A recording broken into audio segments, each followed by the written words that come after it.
all the students just a few minutes to pull up a template on their Word document, I'm going to start going through the PowerPoint.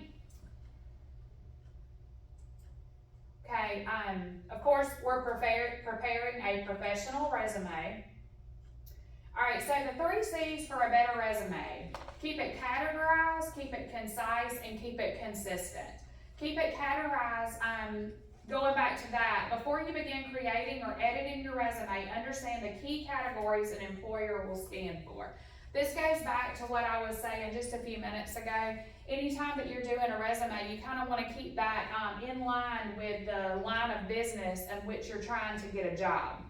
Some of those, the wording is important, things like that, and that's what your employer is going to scan for.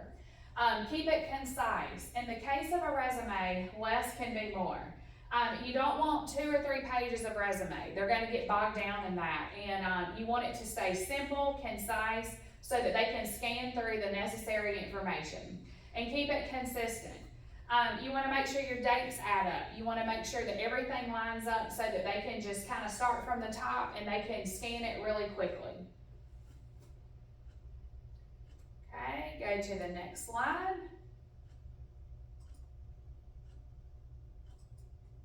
Well, we get it moved.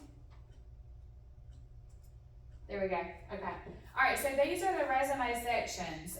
There's the header, there's objective, there's education, experience, and references. So now we're going to start going through each section. All right, the header, you can do this now at your computers. This is listing your professional name followed by your phone number and email address so the employer can easily find out how to contact you. Make sure that you do list all of the correct information, because the worst part is having a phone number that's incorrect and then they can't reach you if they do want to call you in for an interview.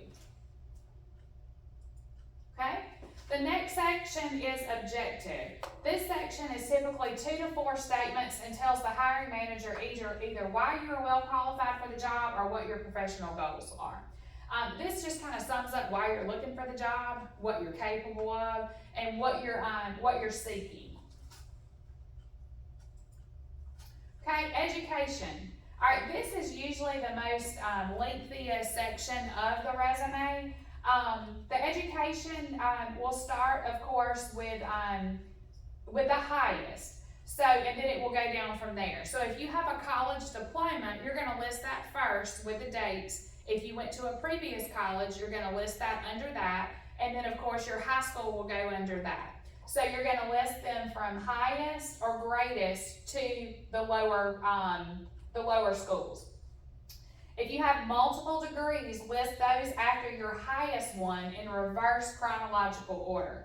Include the degree, year graduated, school name, and its location. So, of course, you're going to go ahead and list Oconee Fall Line Tech on your resume because most of you, y'all are all students in this school in the EMP class. Okay? So, moving on, experience is the next section of the resume. The work experience section of your resume is one of the most important. It should list the names and locations of your former employees, your job title, and the period of time you worked there. Of course, if you've had 10 jobs, you don't want to list 10 jobs that you may have worked a short period of time on your resume. You want to list lengthy jobs that you actually would feel good about your employer contacting your past employers to get a good reference from them. So just make sure that they stay chronological, and you want to put the most recent at the top of that section.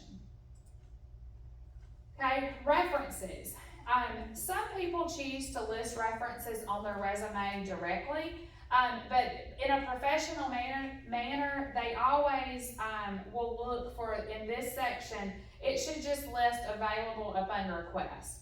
That way you can have a list of references available with you typed out at your interview so that, and these would be individuals that would give you a personal reference based on their professional relationship with you, and you can hand this to the interviewer at the time of your interview so that they're welcome to contact them to get a personal reference. Okay? So, I hope this helped you, creating a professional resume.